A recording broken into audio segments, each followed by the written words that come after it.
Le mardi, jour néfaste pour les élèves d'UNCID, me laisse dans la bouche un goût d'amertume. Tous les mardis sont pour moi couleur de cendre. Il faisait froid, ma nuit avait été peuplée de cauchemars. Des femmes échevelées menaçaient de me crever les yeux, m'envoyaient au visage les pires injures. Parfois l'une d'elles me balançait à travers la fenêtre, et je m'enfonçais lourdement dans le vide. Je criais. Une main, combien douce, se posa sur mon front. Le matin, je me rendis au MCID selon mon habitude. Le frère avait son regard de tous les mardis. Ses yeux n'étaient perméables à aucune pitié. Je décrochai ma planchette et me mis à annoncer les 2 ou 3 versets qui y étaient écrits. À 6 ans, j'avais déjà conscience de l'hostilité du monde et de ma fragilité. Je connaissais la peur, je connaissais la souffrance de la chair au contact de la baguette de cognacier. Mon petit corps tremblait dans ses vêtements trop minces. J'appréhendais le soir consacré aux révisions. Je devais, selon la coutume, réciter les quelques chapitres du Coran que j'avais appris depuis mon entrée à l'école. À l'heure du déjeuner, le maître me fit signe de partir. J'accrochai ma planchette, j'enfilai mes babouches qui m'attendaient à la porte du MCID et je traversai la rue. Ma mère me reçut assez froidement. Elle souffrait d'une terrible migraine pour enrayer le mal. Elle avait les tempes garnies de rondelles de papier copieusement enduites de colle de farine. Le déjeuner fut improvisé et la bouilloire sur son brase-roux entama timidement sa chanson. Lala Aïcha, une ancienne voisine, vint nous rendre visite. Ma mère l'a reçue en se plaignant de ses maux tant physiques que moraux. Elle affectait une voix faible de convalescente, s'étendait sur les souffrances de telle partie de son corps, serrait violemment des 2 mains sa tête empaquetée dans un foulard. Lala Aïcha lui prodigua toutes sortes de conseils, lui indiqua un frère dans un quartier éloigné, dont les talismans faisaient miracle. Je me tenais timide et silencieux dans mon coin. La visiteuse remarqua la pâleur de mon visage. « Qu'a-t-il ton fils ?» demanda-t-elle. Et ma mère de répondre. Les yeux du monde sont si mauvais. Le regard des envieux a éteint l'éclat de ce visage qui évoquait un bouquet de roses. Te souviens-tu de ses joues qui suaient le carmin et de ses yeux aux longs cils, noirs comme les ailes du corbeau? Dieu est mon mandataire. Sa vengeance sera terrible. Je veux te donner un conseil, dit Lala Aïcha. Montant tous les 3 cet après-midi à Sidi El Bouralp. Cet enfant ne pourra pas supporter le MCID si tu lui faisais boire de l'eau du sanctuaire. Il retrouverait sa gaieté et sa force. Ma mère hésitait encore. Pour la convaincre, Lala Aïcha parla longuement de ses douleurs de jointure, de ses jambes qui ne lui obéissaient plus, de ses mains lourdes comme du plomb, des difficultés qu'elle éprouvait à se retenir dans son lit et des nuits blanches qu'elle avait passées à gémir comme Job sur son grabat. Grâce à Sidi El Bouralp, patron des médecins et des barbiers, ces douleurs ont disparu. Yalla Zoubida, c'est Dieu qui m'envoie pour te secourir, t'indiquer la voie de la guérison. Je vous aime, toi et ton fils. Je ne retrouverai jamais le goût, ni de la nourriture, ni de la boisson, si je vous abandonne à vos souffrances. Ma mère promit de visiter Sidi El Bouralb et de même cet après-midi. Désolée, et de m'emmener cet après-midi même. Lala Aïcha soupira de satisfaction. Les deux femmes restèrent à bavarder encore longtemps. Ma mère monta sur la terrasse, redescendit avec une brassée de plantes aromatiques qu'elle cultivait dans des pots ébréchés et de vieilles marmites d'émail. Elle parfuma son thé de verveine et de sauge, proposa à Lala Aïcha une petite branche d'absinthe à mettre dans son verre. Elle refusa poliment, déclara que ce thé était déjà un véritable printemps. Je mis dans mon verre toutes sortes de plantes aromatiques. Je les laissai longtemps macérer. Mon thé devint amer, mais je savais que cette boisson soulageait mes fréquentes coliques. Ma mère se leva pour se préparer. Elle changea de chemise et de mansouria, chercha au fond du coffre une vieille ceinture brodée d'un verre passé, trouva un morceau de cotonnade blanche qui lui servait de voile, se drapa dignement dans son haïk fraîchement lavé. C'était en vérité un grand jour. J'eus droit à ma djellaba blanche et je dus quitter celle de tous les jours, une djellaba grise, d'un gris indéfinissable, constellée de taches d'encre et de ronds de graisse. Lala Aïcha éprouva toutes sortes de difficultés à s'arracher du matelas où elle gissait. J'ai gardé un vif souvenir de cette femme, plus large que haute, avec une tête qui reposait directement sur le tronc, des bras courts qui s'agitaient constamment. Son visage lisse et rond m'inspirait un certain dégoût. Je n'aimais pas qu'elle m'embrassât. Quand elle venait chez nous, ma mère m'obligeait à lui baiser la main, parce qu'elle était Shérifa, fille du prophète, parce qu'elle avait connu la fortune et qu'elle était restée digne malgré les revers du sort.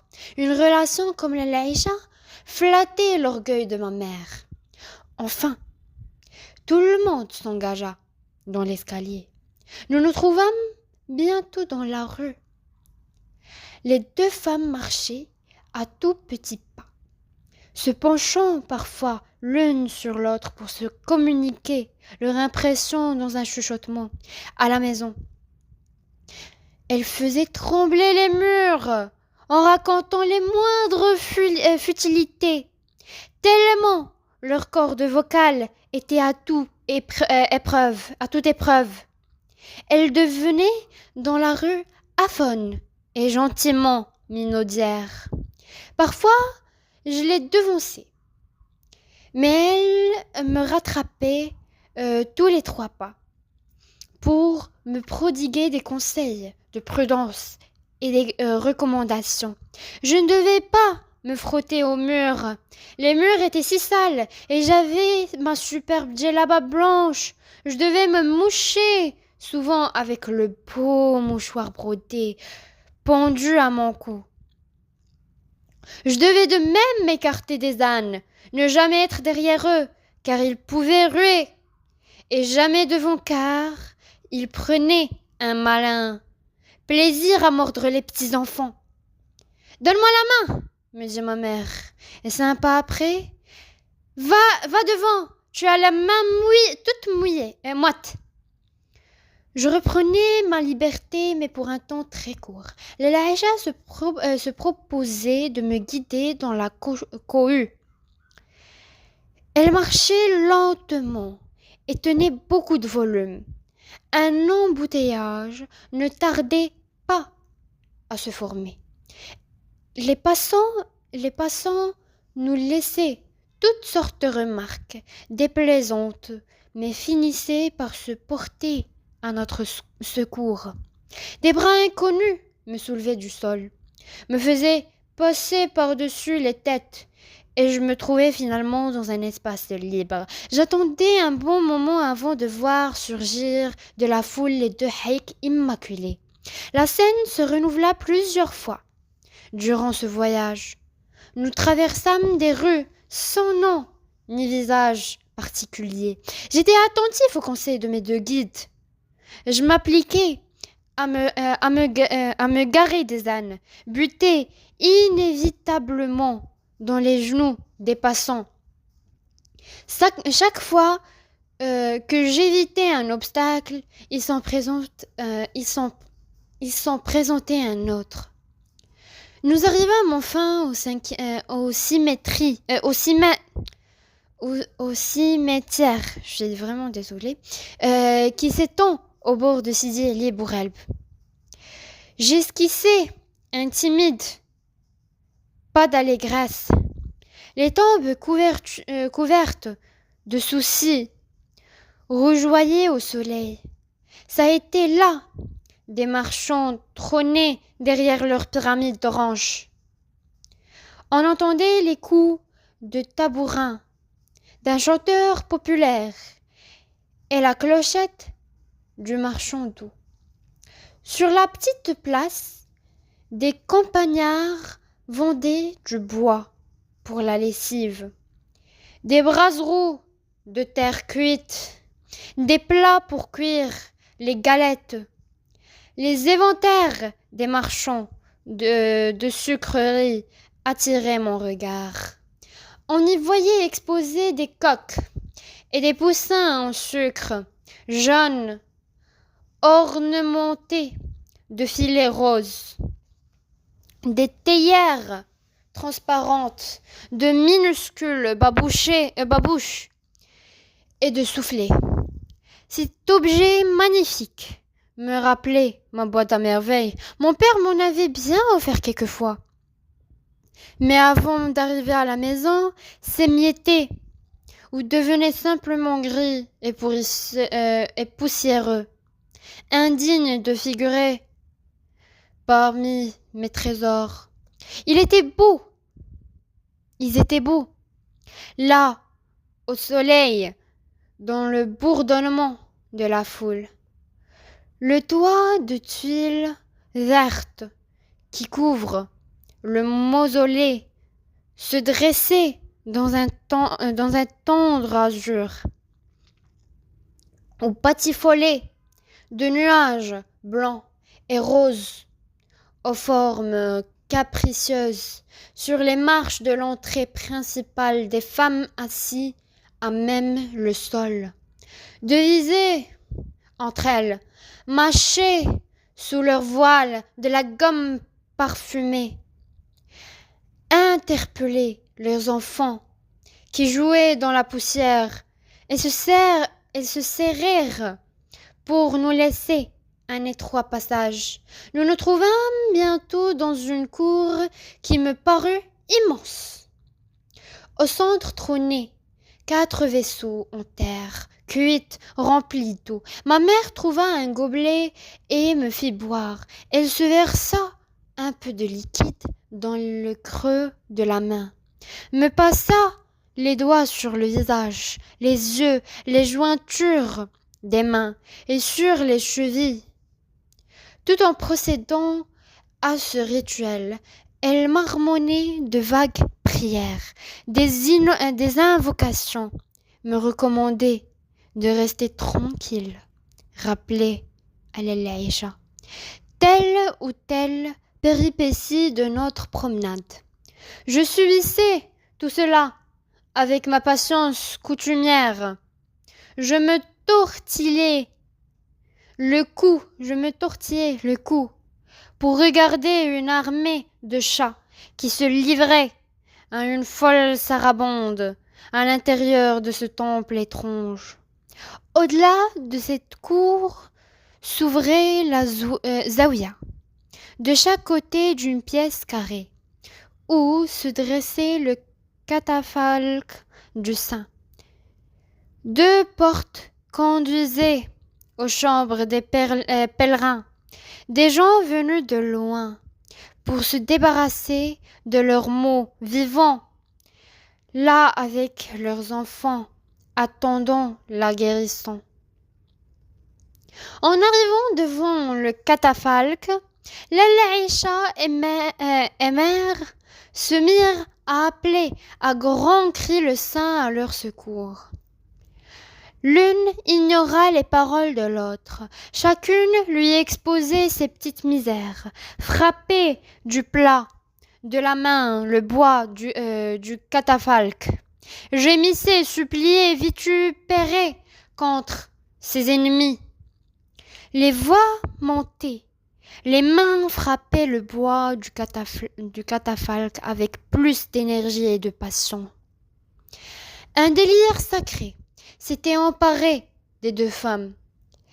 Elles énuméraient leurs maux, exposaient leurs faiblesses, demandaient protection, réclamaient vengeance, avouaient impureté, proclamaient la miséricorde de Dieu et la puissance de Sidi Bourel. On appelait à sa pitié. Épuisés par leur ferveur, elles s'arrêtèrent enfin. La gardienne du mausolée vint les complimenter sur leur pitié et joindre ses prières aux leurs. Vos vœux seront exaucés, vos désirs comblés, dit-elle pour conclure. Dieu est généreux. Il soulage les souffrances et panse toutes les blessures. Sa bonté s'étend à toutes les créatures. N'est-ce pas un signe de sa bonté de nous avoir envoyé des prophètes pour détourner de la voie du mal et nous indiquer le chemin du paradis? C'est un effet de sa générosité pour nous avoir révélé par l'intermédiaire de notre Seigneur Mohammed le salut et la paix. Soin sur lui. Sa parole est vénérée, qui nous enseigne les vertus capitales. La charité, l'amour des parents, le bienfait envers toutes les créatures, ceux qui ont pratiqué ces vertus dans toute leur intégrité deviennent les amis de Dieu et intercèdent en notre faveur. Sidi Bourel figure parmi les plus dignes. Il aimait tous les êtres, affectionnés en particulier les chats. Nous en avons actuellement plus de 50. On nous les amène malades, galeux et efflanqués. Peu de temps suffit pour qu'ils retrouvent la santé et la joie. Pour plaire aux saints, nous devons les nourrir et les soigner. Ma mère fouillait dans ses vêtements. Elle ne tarda pas à sortir un mouchoir avec un gros nœud. Lentement, elle le dénoua et céda plusieurs fois de ses incisives. Lalla Aïcha lui chuchota à l'oreille une phrase mystérieuse. Ma mère hocha la tête et offrit à la Muqaddama 2 pièces d'1 franc, accompagnées de cette explication. Voici pour moi et pour la shérifa qui m'accompagne. La gardienne ouvrit ses 2 mains, reçut le don et entama une longue oraison. Des femmes arrivèrent de l'extérieur et se joignirent à notre petit groupe pour bénéficier de ce moment de grâce, pour profiter de cette rosée spirituelle qui rafraîchit les cœurs. Lentement, je me glissai hors de cet essaim de femmes pour aller caresser un gros matou étalé de tout son long contre le mur. Il me regarda de ses yeux jaunes, ronronna et m'envoya un magistral coup de griffe. Le sang gicla. Ma main se mit à me cuire atrocement. Je poussai un cri. Ma mère se précipita folle d'inquiétude, bousculant ses voisines, butant dans son haïk qui traînait sur le sol. La blessure me faisait mal et je hurlais sans discontinuer. Les femmes posaient des questions, s'apitoyaient, m'offraient une orange pour me consoler, m'appelaient leur petite rose, leur bouquet de jasmine, leur petit fromage blanc, loin de me calmer. Ce tourbillon de visages me donnait le vertige. Je sanglotais à fondre l'âme. Une main mouillée se posa sur ma figure. Un torchon sécha mes larmes et l'écoulement de mon nez. Le froid de cette main calma mes pleurs, mais je ne cessais pas de hoqueter le long du chemin de retour. Ma mère me coucha dès l'arrivée à la maison. Mon père se leva toujours le premier. Je voyais vaguement sa silhouette dans le demi-jour, danser lentement. Il s'enroulait autour des reins une corde de plusieurs coudées en poil de chèvre, qui lui servait de ceinture. Pour cela, il tournait sur lui-même, soulevait une jambe pour laisser passer la corde, soulevait l'autre alternativement, faisait des gestes larges de ses bras. Il procédait ensuite à l'arrangement de son turban, mettait sa djellaba et sortait en silence. Ma mère dormait. Ce matin, j'entendis mon père lui chuchoter. Ne l'envoie pas au homicide, il semble bien fatigué. Ma mère acquiesça et se replongea dans ses couvertures. Toute la maison dormait encore. 2 moineaux virent se poser sur le mur du patio. Je les entendais sautiller d'un endroit à l'autre, frappant l'air de leurs courtes ailes. Ils discutaient avec passion et je comprenais leur langue. Ce fut un dialogue passionné. Ils affirmèrent ceci avec conviction. J'aime les figues sèches. Pourquoi aimes-tu les figues sèches? Tout le monde aime les figues sèches. Oui, oui, oui. Tout le monde aime les figues sèches. Les figues sèches, les figues sèches, les figues sèches.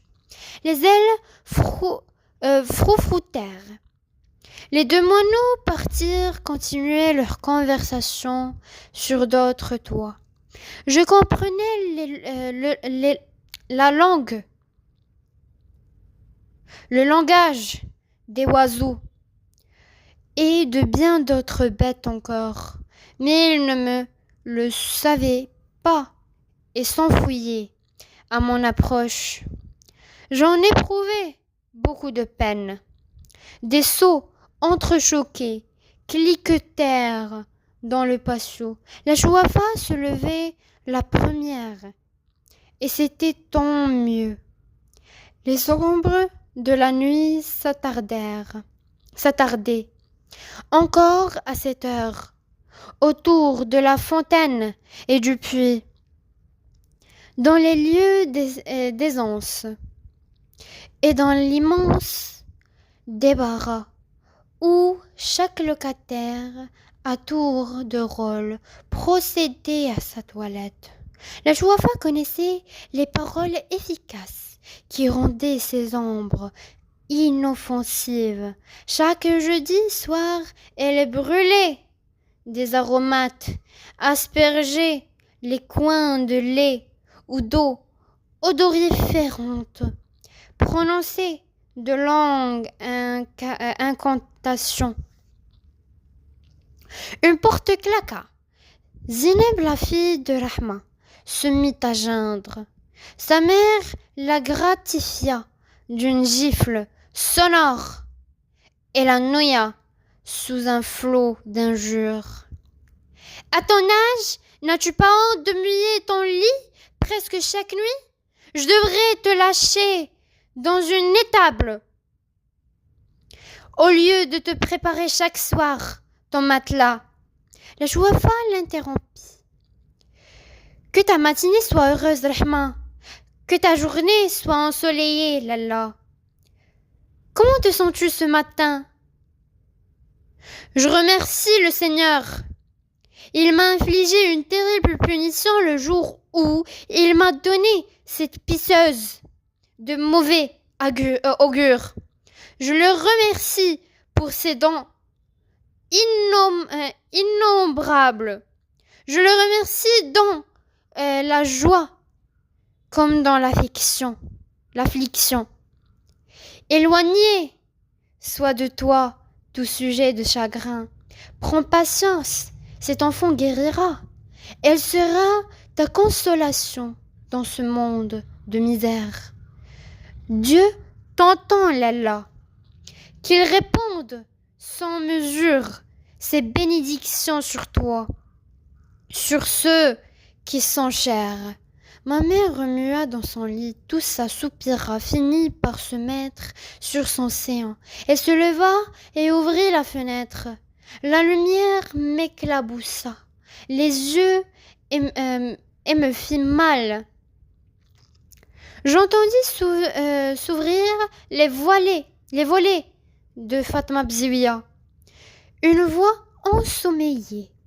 Ma mère déroula son chapelet de salutations, d'usage qu'elle adressait chaque matin à sa voisine d'en face. Celle-ci lui souhaita une heureuse journée avec les formules habituelles. Aucune n'écoutait les propos de l'autre. Chacun récitait son boniment sur un air monotone, son ardeur et son enthousiasme. Elle posait des questions, mais connaissait d'avance les réponses. Depuis 3 ans que nous habitons ensemble, elle avait répété les mêmes phrases chaque matin. Parfois, elle modifiait un mot, faisait allusion à quelques récents événements, mais de telles circonstances étaient fort rares. Invariablement, ma mère demandait: comment te sens-tu ce matin? Ta tête ne te fait-elle pas trop souffrir? Ton sommeil a-t-il été paisible? Elle concluait: la santé est chose capitale, ma sœur. Rien ne peut la remplacer. Ce jour-là, elle ajouta: mon garçon n'est pas bien aujourd'hui. Dieu éloigne de toi et de ceux qui te sont chers le mal, et crève les yeux à ceux qui nous envient. La voix de la Chouava monta du rez-de-chaussée. Lalla Zoubida, que ta matinée soit bénie. Dieu éloigne de toi tout motif de peine et de conserve, toi et les tiens, en excellente santé. Ma mère répondit: que ta journée soit lumineuse et pleine de bénédictions. Comment te sens-tu ce matin? Dieu veillera sur ton bonheur et sur celui de tous ceux qui te sont proches. Le Chouafa enchaîna: ne t'inquiète pas pour ton fils. Tous les amis de Dieu veillent sur sa santé. Il a des protecteurs dans le monde visible et dans le monde invisible. Je sais qu'il est chéri des puissances bénéfiques. Quand il sera un homme, il sera un sabre parmi les sabres, un sabre parmi les sabres, un guerrier invulnérable, une ruche au miel, recherchée pour sa saveur et son parfum. Lella, dit ma mère, toute remuée. Le miel et le beurre coulent de ta bouche, et l'odeur du paradis parfume ton haleine. Et ma mère, extatique, les yeux au ciel, ajouta: Seigneur, qui m'écoute du haut des cieux, réponds tes trésors inépuisables au toi, maître de tous les trésors, sur cette femme de bien, qu'elle soit vénérée comme elle le mérite dans ce monde, et qu'elle bénéficie de tes largesses dans l'autre. Que sa vie soit couronnée par l'accomplissement du pèlerinage aux lieux qui nous sont chers. À nous, tes esclaves, auxquels tu as révélé la vérité par l'intermédiaire de ton prophète. Le salut soit sur lui, sur ses compagnons et ses proches, le salut et la paix. Amin. Ô Dieu de l'univers. Amin, répondèrent en écho toutes les femmes. Pendant ce cérémonial, je m'étais levée et mis en djellaba. Mes oreilles bourdonnaient un peu, mais je ne me sentais nullement plus fatiguée que d'habitude.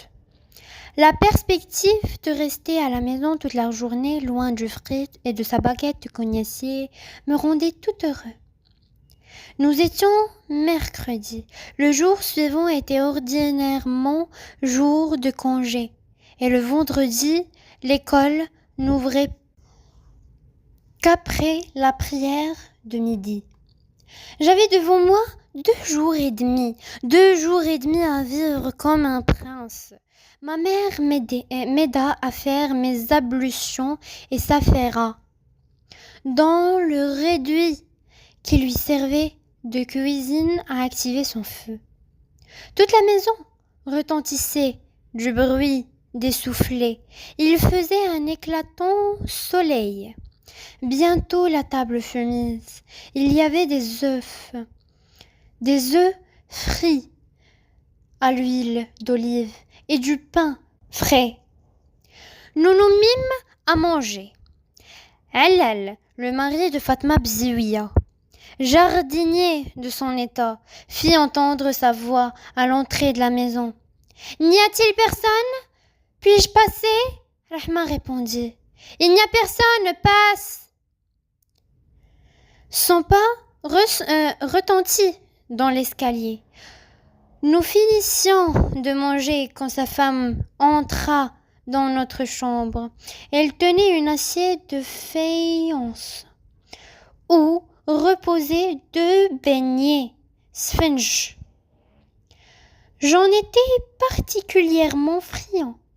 Ma mère se leva pour recevoir la visiteuse, le visage ennuyé, la bouche pincée, et il débita les formules qu'exige la politesse. En de telles occasions, Fatma, pourquoi t'es-tu dérangée? Je ne peux pas accepter. Nous avons louange à Dieu. Amplement de quoi nous rassasier. 2 beignets, c'est beaucoup trop. Par Dieu, je ne puis accepter. Notre voisine essayait de vaincre cette résistance. Elle prenait la main de ma mère, protestait avec chaleur. « Tu ne peux pas me faire un tel affront. Donne à Sidi Mohammed, qu'Allah lui donne la santé. Tu ne peux pas refuser, c'est si peu de choses. » Enfin ma mère remercia. Dieu te comblera de ses bienfaits et te fera goûter des nourritures du paradis qu'il réserve à ses élus. Dieu ouvrira pour nous tous les portes de ses trésors. Fatma alla rejoindre son mari et ma mère poussa de mon côté l'assiette avec les 2 beignets. Mange-les, toi qui les aimes, me dit-elle. Mon estomac ne supporte pas les beignets. Je me régalais. Un apprenti de mon père, que tout le matin appelait Driss le teigneux, frappa à la porte d'entrée. Il demanda un couffin pour faire notre marché. Ma mère lui recommanda à haute voix de choisir une viande sans trop d'eau et des chèvres et des fèves vertes bien tendres. La situation de mon père était assez prospère. Nous pouvions nous permettre de manger de la viande 3 à 4 fois par semaine.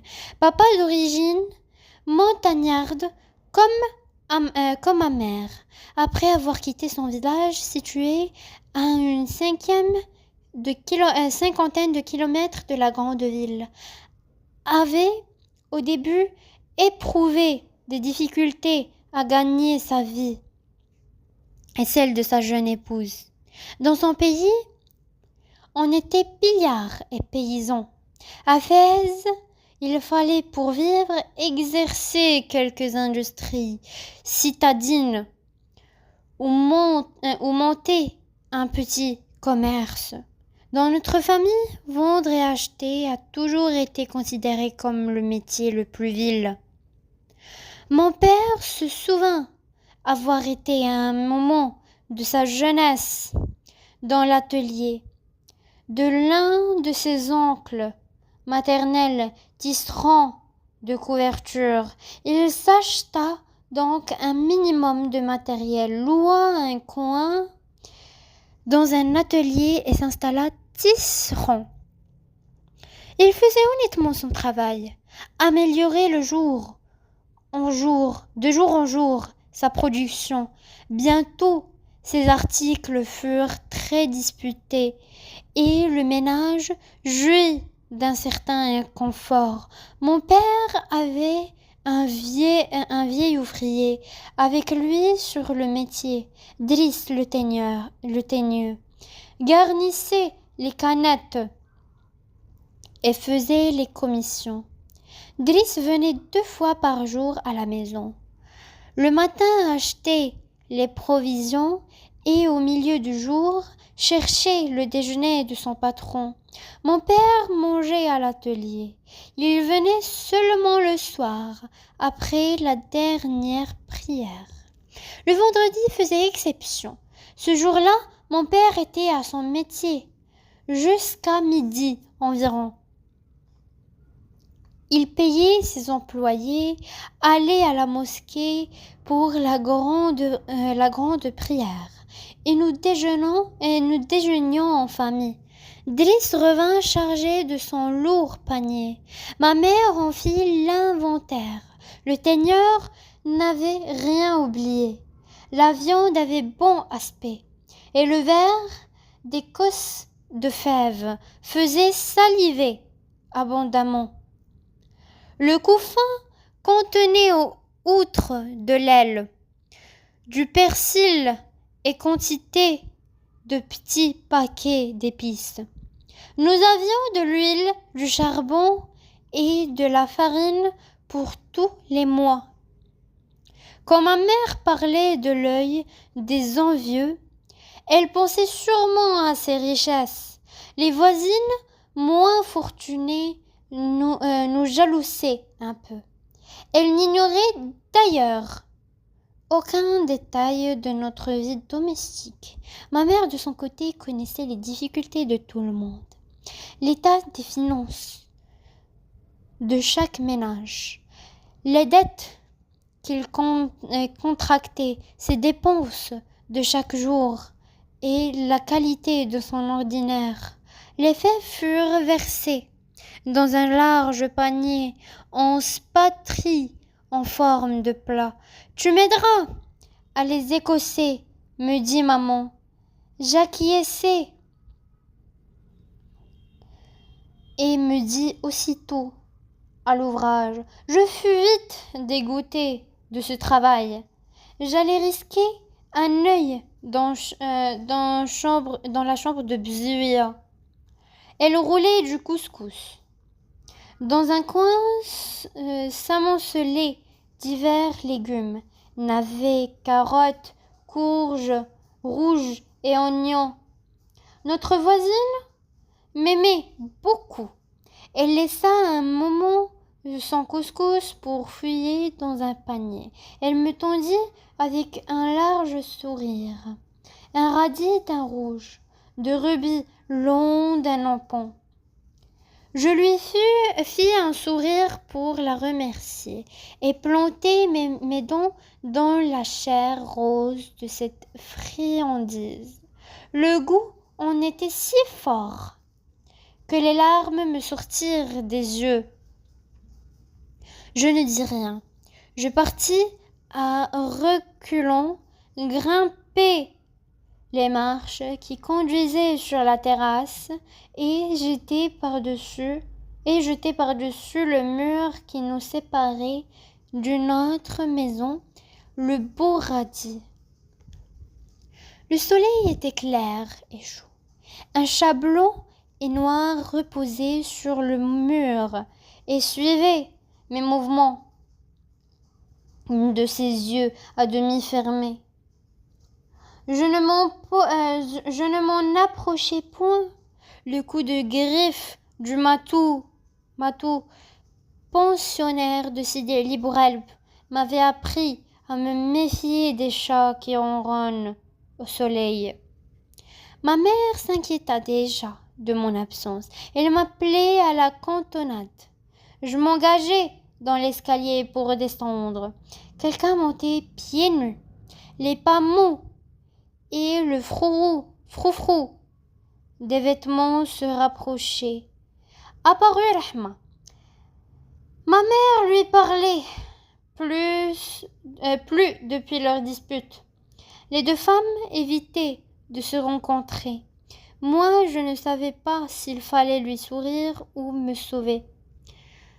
Je me plaquai contre le mur et attendis que les événements décidassent pour moi. En arrivant à ma hauteur, Rahma s'arrêta, me caressa la joue et me glissa un objet dans la main, un objet lisse et froid. Mais dans le toucher, me plongea dans un bain de délices. « C'est pour toi !» me murmura notre voisine. Je ne répondis rien et courus rejoindre ma mère qui s'impatientait. L'objet était toujours dans le creux de ma main et dégageait une fraîcheur d'eau de source. Installé dans un coin de la pièce, j'osai enfin le regarder. C'était un grand cabochon de verre, facettes taillées et diamant, en diamant, un bijou fabuleux et barbare, provenant, à n'en pas douter, de quelque palais souterrain où demeurent les puissances de l'invisible. Était-ce un message de ces lointains royaumes? Est-ce un talisman? Était-ce une pierre maudite qui m'était remise par notre ennemi pour attirer sur la colère des démons? Que m'importait la colère de tous les démons de la terre? Je tenais dans mes mains un objet d'une richesse insoupçonnable. Il prendra place dans ma boîte à merveille, et je saurai découvrir toutes ses vertus. Ma mère me trouva dans mon coin. Elle me jeta un regard négligent et dit « Encore un bout de verre? Fais attention de ne pas te blesser. » La boîte à merveille, chapitre 2, fini.